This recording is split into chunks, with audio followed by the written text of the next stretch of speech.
अस्सलाम वालेकुम उम्मीद तो सरी ٲسِو बिल्कुल ठीक आज बनावन अस मुजि ژोट अ खास मुजि ژोट अस बनावन सरी घर मज ژोट मगर आज बनावो बेक तरीक यह बड़ टेस्टी अत त्रो दान वगैरह सत बे हाव तुम बी कम टाइमिंग हिसाब से तलन तो कित पे बनावन बड़ बेहतरीन टेस्ट करो शुरू ये फटाफट रेसिपी मुजि चटी मुजि निमोक निमोक कशर मुजि गोल मुजि निमोक टर्निप्स राउंड टर्निप्स निमोक करोक साफ दिल तुरो असल पे बिल्कुल छलो वलो असल पे तो थवक टेबलस पे तैयार करने मूजूब इन करो खाट चोर हिस्स करो इन चोर हिस्स करो शराप शराक नमो इन करो चोर हिस्स ताकि इन दगोक असल पे न्याम मज दगोक वखलस मज दगोक छोट असल पे बेहतरीन पे ताकि यम असल पे मैश तो यम तलन बेहतरीन पे मिक्सर मज त्रावन कह मिक्सियस मज त्रावन तम कि तम ब्लेंड गसन कि करने न्याम मज त्रावनी वखलस मज त्रावनी ताकि यमन बन असल चोट बड़ बेहतरीन चोट बन चोर खाट कर लक्ट लक्ट खाट थन तो वह करो नीम साफ वखल करो साफ अत मज लागो दगन स्पोटस असल पे दगन आराम सान कहीं बामर अगर जल्दी जल्दी करो यम चल नीर दगन कह बड़ बेहतरीन पे दगन तो यमन बिल्कुल गम फटने असल पे बन सो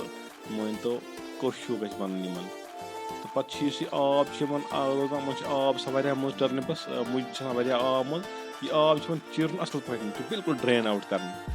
आब चिरन कड़न प्लेटस मज या कह टूरिस मज सिंपली तो यह आब अती त्रावन अत मज वखलस मज न्याम मज तो कर ड्रेन यह लगे कुन आब जरूरत तो अ मुझ जरूरत यम ड्रेन कर आब नबर कोड़ यम लगन जरूरत बड़ बेहतरीन पे बनाव असल चटना आज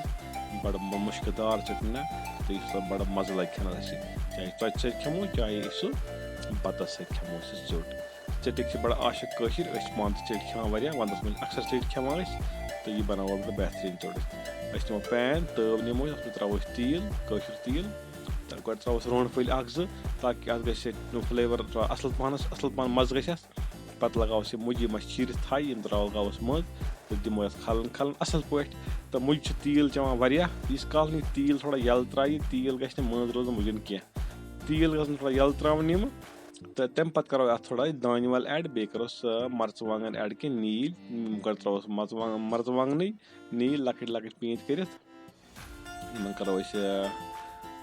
मर्चवांगन करो जो त्रे हिस्स साफ कर त्रो अत मज नुक नुक करो मर्चवांगन त्रो अत मुझे सत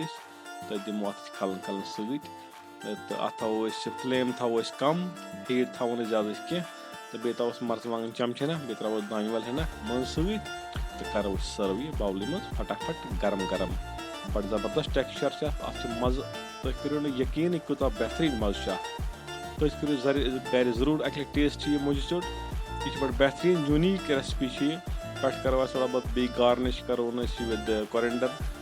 दान वल से करो बे गार्निश पे अत दान वल लीव्स पाँच तथ पे बे ताकि अत ग मज ज्यादा पहनस तो यह करो सर्व गर्मा गर्म चाहे बत सत खमो या चोच सत खमो या सब ब्रेकफास्ट सत खमो चोट यह बड़ हेल्दी बे खुदा सवाल अस्सलामु अलैकुम।